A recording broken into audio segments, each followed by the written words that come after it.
This evening on events in the central city of the Dnipro in Ukraine, a missile has struck a multi-story residential building, injuring 3 people. Those are the early reports, so you can see here the pictures from the aftermath of the incident. This is from local media. President Vladimir Zelensky has described the incident as Russian missile terror. Oksana, a reporter in the newsroom Oksalo Kondarenko, is watching this for us. Before we talk about the building, because you gave us some information about that just about 20 minutes ago, what sort of reaction are we getting from President Zelensky? President Zelensky has used very strong language to the Russian side, and just to tell you, he said that they will be taken to an account to this missile terror, as he called it, as you mention.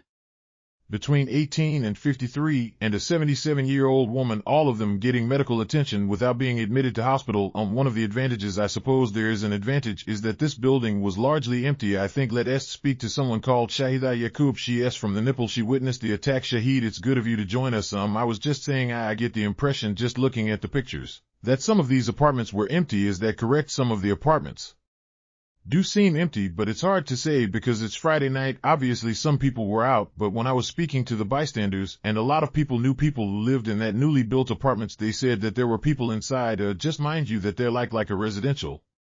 Arrived here today and I was walking on the street, on the same street, but that happened and I basically missed it by 2 minutes. It was a huge 2 bangs, really loud, and then a smoke, and then it was obvious that something happened. The one thing I can say to you is that there is nothing safe here in Ukraine, anywhere in Ukraine. Travel across the country every day, so we thought blocks, there are 3 blocks, and there were families there, so for kids we're inside probably, but because of Friday night a lot of people might have been out, so that is one of the things. What is truly shocking about this, Shahida, is the recklessness and the sort of the lack of care for anybody, any residents in the city, and it probably tells us that actually the Russians really don't care where they're firing these missiles, and they don't have missiles that are accurate. What is he like living under that sort of terror at the moment? Do you always run to the shelters, or does it just become too much to keep going to the shelters every day? I'm actually not from here. I just came here and I make a documentary films, and and this is quite unprecedented because President Zelensky himself has published the video from the Dnipro attack site, and normally Ukrainian authorities have been very, very cautious and careful about these things. They ask people not to report, they ask eyewitnesses not to publish anything on social media, and the fact that President Zelensky himself has published it, it means that it is a big deal, and currently, he is talking to all the local authorities and taking situation under his